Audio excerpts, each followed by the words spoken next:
Bonjour, c'est Sosten. Moi, je suis architecte d'origine tchadienne. Je suis à Paris actuellement et en direct avec FMK. C'est la saga cité, ouais. La cité. Je vis en Pologne et je me suis installé là-bas, ça fait bientôt 10 ans. Mais travailler à Cracovie dans un cabinet d'architecture, c'est un peu différent comme en N'Djamena. Parce que la grande majorité des choses, c'est déjà fait. J'ai fait le lycée au Tchad jusqu'à l'obtention de mon baccalauréat, série D, en 2006.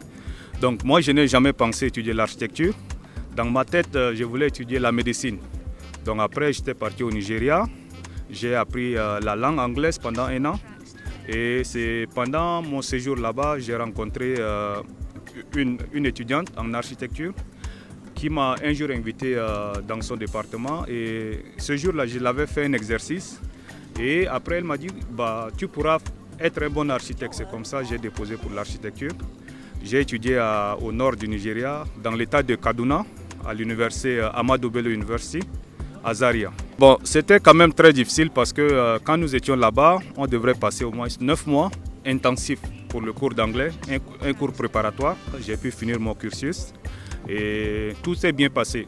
Quand j'ai commencé à faire l'architecture, j'étais devenu passionné parce que la médecine, je ne pense pas que j'allais mettre autant de passion dans ce métier. Donc en architecture, c'était la créativité tous les jours et je me suis donné à fond et j'ai fini là-bas. Mon cursus normal à l'université de Zaria, c'était 6 ans, qui est équivalent des masters. Bon, on divise ça en deux, 4 ans le bachelor et les 2 ans c'est le master. Donc moi j'ai pu juste faire ma 4e année, après j'ai fini, j'ai eu mon diplôme et je suis rentré au Tchad et j'étais pris comme un enseignant-chercheur au nord du Tchad, à l'Institut supérieur des arts et métiers à Biltine. Après je suis rentré, j'ai commencé à travailler avec des cabinets et j'ai commencé à faire des prestations singulières à moi-même dans le quartier. Après 1 an de stage, j'ai déposé pour une bourse au niveau de la Pologne et c'est l'UNESCO qui donnait la bourse. Cette fois-ci, c'était en sciences des matériaux. J'ai quitté le Tchad en octobre 2012. J'étais venu en Pologne. Et la Pologne n'a pas été facile. Mais l'avantage est que mes recherches se faisaient déjà en anglais. Mais pour vivre dans la ville, c'était très difficile parce que je devrais m'adapter à parler la langue, qui est la 2e langue même la plus difficile au monde. Donc c'était pas facile quoi. De base, quand j'ai quitté le Tchad pour venir en Pologne, j'avais le rhumatisme et le pays c'est un pays très froid et j'étais tout le temps dans les urgences, tout le temps j'étais dans l'ambulance parce que je n'arrivais pas à m'adapter, j'étais tout le temps malade parce que parfois on arrivait jusqu'à moins 25 degrés et après je me suis adapté par la suite. Quand j'étais venu en Pologne, j'ai travaillé un peu dans le domaine de l'informatique, mais je n'ai jamais aimé ça, c'était pas ma passion. J'ai travaillé dans l'informatique pour payer mes études qui coûtaient cher parce qu'après ma bourse, je devrais faire une autre école d'architecture. Donc quand j'ai fini, après je me suis dit je veux me lancer sur mon compte.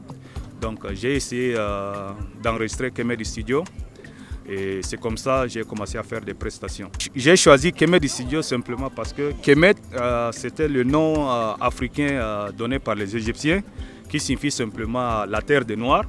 Donc je me suis dit pourquoi ne pas avoir mon cabinet, vu que moi je suis originaire d'Afrique. Et dans ce cabinet, on aura l'excellence. Donc dans un studio noir où on travaille et on peut produire de l'excellence. Actuellement, sans me vanter, ça fonctionne à merveille parce que j'ai beaucoup de partenariats avec les architectes locaux. Vu que je ne suis pas enregistré dans l'ordre des architectes, donc parfois je sous-traite avec eux. Et je travaille aussi beaucoup avec la diaspora. Et c'est la diaspora même qui représente 60% de mes clients. Le Sénégal, une dizaine de projets. La Côte d'Ivoire, le Cameroun, les 2 Congos, le Tchad, la Centrafrique. Et là, cette année, j'ai commencé avec le Maghreb, la Tunisie. Et l'idéal, c'est de développer aussi l'architecture africaine, tout en utilisant les matériaux locaux qu'on a là-bas, vu que l'Afrique n'est pas encore trop industrialisée comme d'autres pays. Et c'est ce qu'on est en train de faire actuellement sur un projet d'orphelinat à Madagascar. Pour nous contacter, c'est très facile. Sur Facebook, Kemed Studio. Vous pouvez aller sur notre site kemed-studio.com. Et vous pouvez aussi aller sur Instagram. On a Kemed Studio collé 01. Moi, c'est Badou Sosten Banda. depuis Paris pour Kemer Studio et j'espère vous voir bientôt. Ciao!